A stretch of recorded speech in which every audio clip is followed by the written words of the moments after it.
requires a 5-minute major, unfortunately.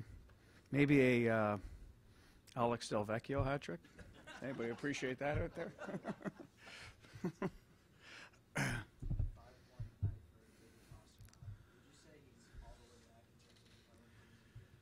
Pretty close. I mean, obviously, it's a great night. He was firing the puck well. Looked like he was more comfortable handling it in traffic. That was a bit of an issue. The few games there, he was still finding his timing. So he certainly put up points.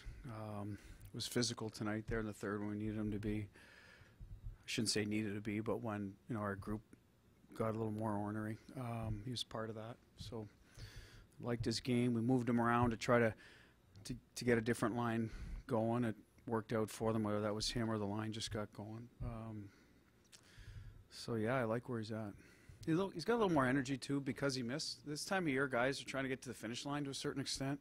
Everybody has something to play for, don't get me wrong, but the playoffs are in sight. But because he missed time, like I said, he's got a little more in the tank.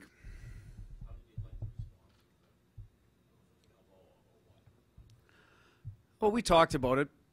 Players did, coach, like, listen, this is a time of year you can't get goofy either. So it's got to be a controlled response. And I thought we did that by taking care of business on the scoreboard, and then trying to assert ourselves physically throughout the period when the situation dictate. And they got a lot of young players there. Times do a little bit disrespectful, I think, at times. But if that's their makeup, that's their makeup. I don't know them as players, and if that motivates them. But at the end of the day, I thought we handled it well. How good has this team been between the teams lower in the standings at this time of year? Can sometimes can overlook them. These guys are fighting for jobs too. Yeah, I think it's not an automatic just because. They got guys that could be on their contract years. A lot of guys from Hartford that are trying to establish themselves with a coach who's going to be there for. So everyone's got different things at play. We'll have a team coming in here Saturday. I don't know.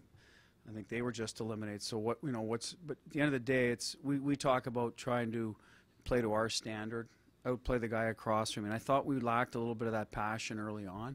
It's a hard game to play without a certain level of passion.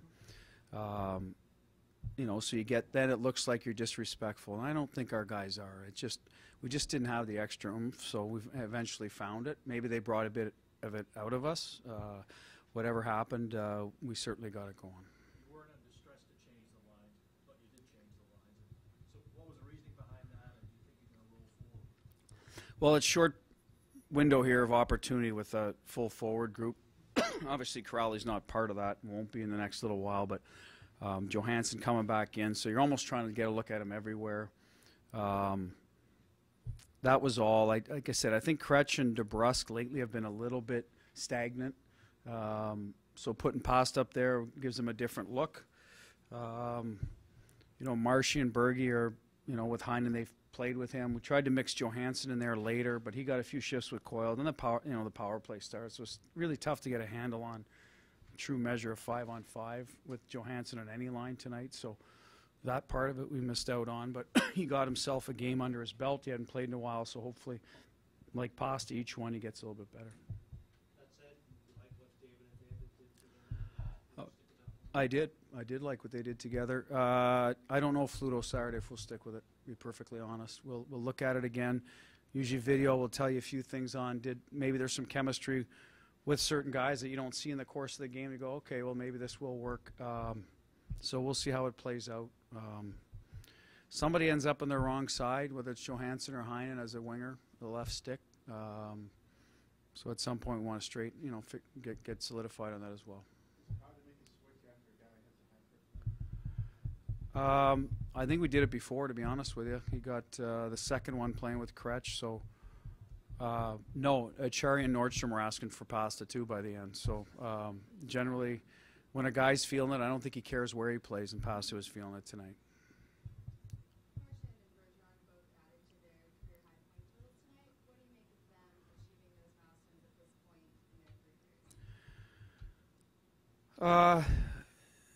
Generally, right forwards hit their peak a little, probably, mid to late 20s, and Berge has. He's been good his whole career. Marshy, a little bit longer on the offensive side of things, maybe the role he was in.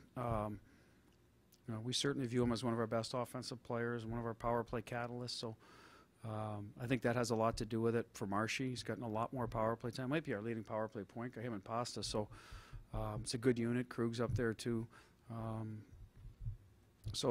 it does speak to their conditioning, right? To be able to do it against top players every night. They don't usually see very many matchups where they're playing against people down the lineup. So they're doing it with their competitive spirit as well as their talent and conditioning.